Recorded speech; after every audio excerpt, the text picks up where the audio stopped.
Assalamualaikum warahmatullahi wabarakatuh. Perkenalkan, nama saya Fauzi Tianggara, NPM S1D017150, dan di sini saya akan menjelaskan tentang interpretasi hasil analisis regresi linier dengan metode OLS. Dan ini hasilnya. Dan sini sudah ada beberapa yang sudah saya tandai. Oke, dari analisis yang banyak seperti ini bisa kita tersingkat dalam dua buah penyajian yang berbeda. Penyajian yang pertama yaitu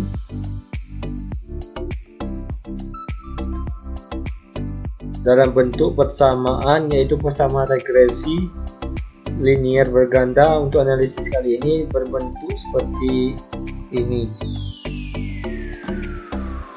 yaitu GT sama dengan beta 0 tambah beta 1 X1T tambah beta 2 X2T tambah beta 3 X3T dan ET. Selanjutnya kita masukkan angka-angka analisisnya ke dalam persamaan. Nah, ini yang saya tandai warna abu-abu, yaitu nilai konstanta baik estimate koefisiennya di atas dan standar errornya di bawah. Konstantanya yaitu 0,33518 dan standar errornya 0,4008006. Selanjutnya yang warna merah itu adalah luas lahan, yaitu 106,00 dan standar errornya 49,69. Selanjutnya yang warna kuning yaitu jumlah bibit, yaitu koefisiennya 61,729 dan standar errornya 21,35. Selanjutnya warna hijau yaitu jumlah produksi, koefisiennya -1,8457 dan standar errornya 0,2460.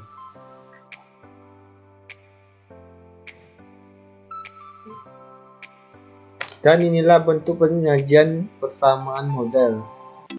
Selanjutnya kita akan menyajikan hasil analisis tersebut dalam bentuk tabel. Dan ini tabelnya. Kolom pertama yaitu variable name,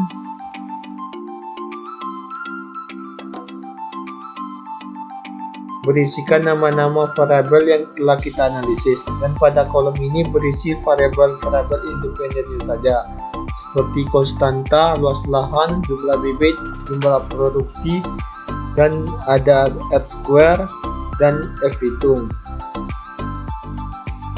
Dan kolom kedua yaitu koefisien. Kolom ini berisi angka-angka analisis yang telah kita lakukan. Dan langsung saja untuk pertama yaitu R-square.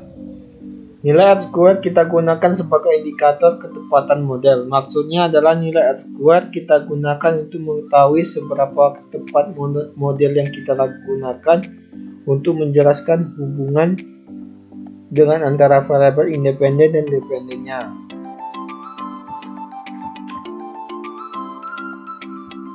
Misalnya contohnya kita mempunyai nilai R-square 0,4505. Nilai ini dapat menjelaskan hubungan antara variabel independen dan dependen. Maka dari itu setiap persamaan atau model analisis selalu diakhiri dengan ET.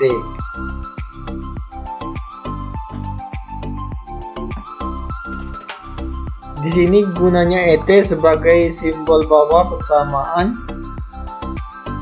yang kita buat memiliki potensi mempengaruhi variabel lain yang tidak dimasukkan dalam model. Nah,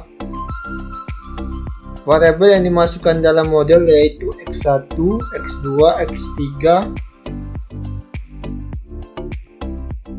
X1 adalah luas lahan, X2 jumlah bibit, X3 jumlah produksi, dan itu fungsi dari R-square. Selanjutnya UGF. Di sini merupakan satu bentuk uji statistik yang ada di dalam model ekonometrika. Untuk uji F kita ingin mengetahui bagaimana pengaruh keseluruhan variabel independen yang yang kita gunakan terhadap variabel dependennya. Untuk uji F, kita ingin menganalisis bagaimana pengaruh variabel X, variabel X1, variabel X2, variabel X3 terhadap variabel Y. Dan selanjutnya kita cari tabel uji F. Dan di sini sudah ada tabel uji F, dan di sini ada signifikan 1%, ada 5% dan seterusnya. Untuk tabel F tampilannya seperti ini. Selanjutnya kita cari F tabel baris 27, angkanya sebesar 3,35. Untuk F tabel dan F tabel langsung kita pindahkan ke tabel saji.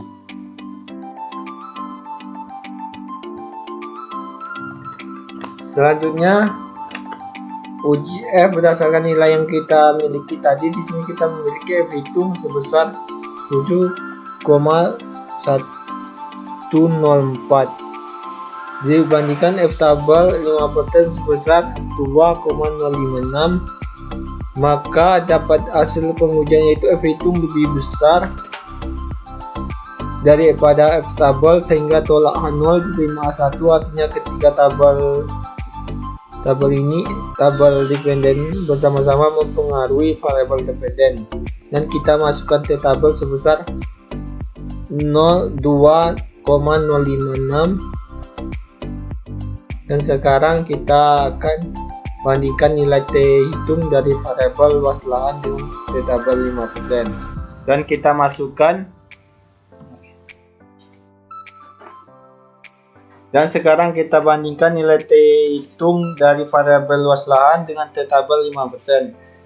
Dan kita masukkan variabel luas lahan, T hitungnya sebesar 2,133 dibandingkan T tabelnya 5% sebesar 2,056, dan kita bandingkan dan hasilnya adalah T itu lebih besar T tabel sehingga kita harus menolak H0 dan menerima A1. Artinya luas lahan berpengaruh terhadap produksi kubis.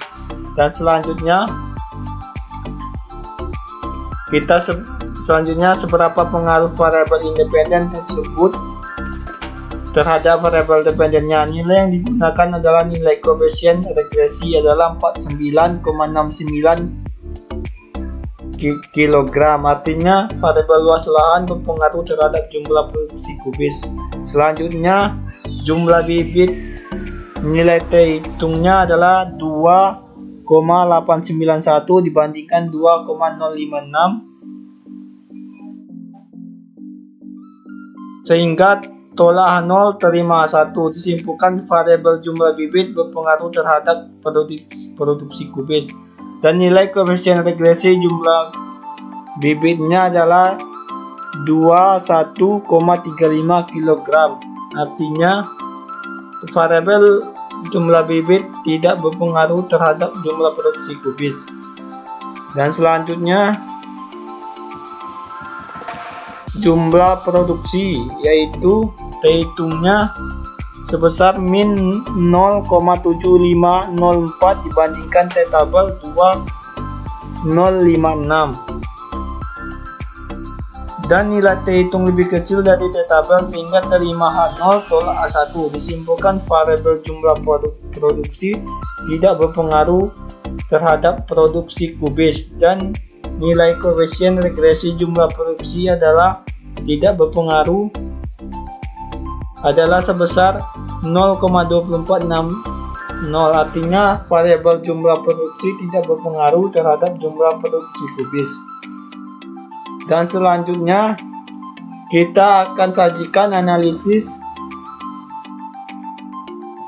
uji statistik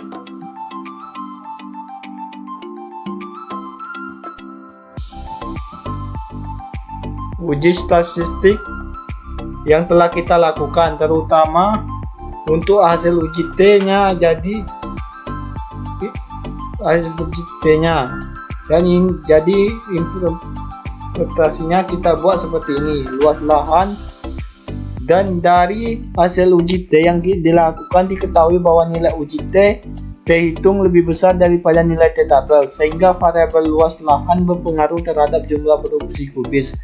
Dilihat dari koefisien regresi variabel ini sebesar 49,69, maka dapat disimpulkan jika petani lakukan penambahan luas lahan seluas 1 hektar, maka potensi penambahan jumlah produksi yang akan didapat oleh petani adalah sebesar 49,69 kg.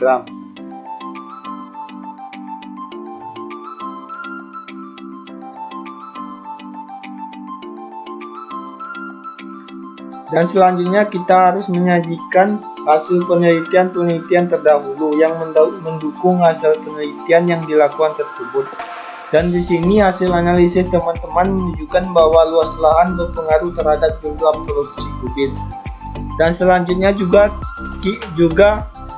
dengan variabel-variabel lainnya, jika kita memasukkan komponen-komponen tersebut, maka pembahasan teman-teman akan lebih menarik untuk dibaca. Selain menjawab tujuan penelitian yang telah dibuat, di awal kita harus menyajikan hasil analisis terhadap penelitian tersebut. Sekian, terima kasih. Wassalamualaikum warahmatullahi wabarakatuh.